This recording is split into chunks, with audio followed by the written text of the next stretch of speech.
ಇವತ್ತಿನ ವಿಡಿಯೋದಾಗ ನಾನು ನಿಮ್ಗೆ ತಿಳಿಸ್ಕೊಡ್ತೀನಿ ರೀ risk factors of heart attack ಬಗ್ಗೆ. ಅಂದ್ರೆ ಯಾರಿಗೆ ಹಾರ್ಟ್ ಅಟ್ಯಾಕ್ ಆಗೋ ಸಾಧ್ಯತೆ ಇರ್ತೈತೆ ಅದ್ರ ಬಗ್ಗೆ ತಿಳಿಸ್ಕೊಡ್ತೀನಿ.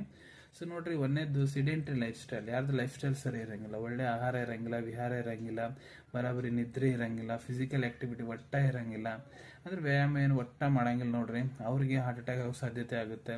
ಯಾರಿಗೆ ಬಿ ಪಿ ಸಮಸ್ಯೆ ಇದೆ, ಅನ್ಕಂಟ್ರೋಲ್ ಬಿ ಪಿ ಐತಿ, ಬಿ ಪಿ ಒಟ್ಟ ಕಂಟ್ರೋಲ್ನಾಗಿಲ್ಲ, ಅನ್ಕಂಟ್ರೋಲ್ ಡಯಾಬಿಟೀಸ್, ಶುಗರ್ ಒಟ್ಟ ಕಂಟ್ರೋಲ್ನಾಗಿಲ್ಲ, ಹೈ ಕೊಲೆಸ್ಟ್ರಾಲ್, ಕೊಲೆಸ್ಟ್ರಾಲ್ ಬಹಳ ಜಾಸ್ತಿ ಪ್ರಮಾಣದಾಗಿದೆ, ಬಹಳ ಜಾಸ್ತಿ ಸ್ಮೋಕಿಂಗ್ ಮಾಡ್ತಾರಂದ್ರ, ಬಹಳ ಜಾಸ್ತಿ ಆಲ್ಕೋಹಾಲ್ ಅಬ್ಯೂಸ್ ಸೇರಿ ಬಹಳ ಜಾಸ್ತಿ ಕುಡಿತಾರಂದ್ರ, ಸೆಕ್ಸ್ ಬಗ್ಗೆ ಮಾತಾಡ್ಬೇಕಂದ್ರೆ ಪುರುಷರಿಗೆ ಮಹಿಳೆ ಕಂಪ್ಯಾರಿಸನ್ ಮಾಡಿದ್ರೆ ಹಾರ್ಟ್ ಅಟ್ಯಾಕ್ ಆಗೋ ಸಾಧ್ಯತೆ ಬಹಳ ಜಾಸ್ತಿ ಇರ್ತೈತಿ.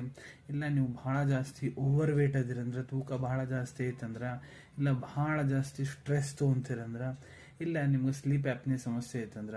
ಸ್ಲೀಪ್ ಆಪ್ನೆ ಇದು ಒಂದು ನಿದ್ರೆದಾಗ ಪೇಷಂಟ್ ಉಸಿರಾಡಕ್ಕೆ ಕಷ್ಟ ಆಗ್ತಿರ್ತೈತ್ರಿ. ಅದ್ರ ಸಂಬಂಧ ಏನಾಗುತ್ತೆ, ಅವ್ರ ಕಾರ್ಡಿಯೋವಾಸ್ಕ್ಯುಲರ್ ಸಿಸ್ಟಮ್ ಮೇಲೆ ಇದು ಎಫೆಕ್ಟ್ ಬೀಳುತ್ತೆ. ಸೊ ಇಂಥ ಪೇಷಂಟ್ಸಿಗೆ ಕೂಡ ಹಾರ್ಟ್ ಅಟ್ಯಾಕ್ ಆಗೋ ಸಂಭಾವನೆ ಜಾಸ್ತಿ ಆಗ್ತೈತ್ರಿ. ಅನ್ಕೊಂತೀನಿ ಇನ್ನು ವಿಡಿಯೋದಾಗ ಕೊಟ್ಟಿದ್ದ ಮಾಹಿತಿ ನಿಮ್ಮೆಲ್ಲರಿಗೂ ಇಷ್ಟ ಆಗಿರಬೇಕು. ಮುಂದೆ ಕೂಡ ಇದೇ ರೀತಿ ಶಾರ್ಟ್ ವಿಡಿಯೋಸ್ ನೋಡ್ಬೇಕಂದ್ರೆ ಚಾನಲ್ ತಪ್ಪದೆ ಸಬ್ಸ್ಕ್ರೈಬ್ ಮಾಡ್ಕೊಳ್ಳಿ. ಧನ್ಯವಾದಗಳು.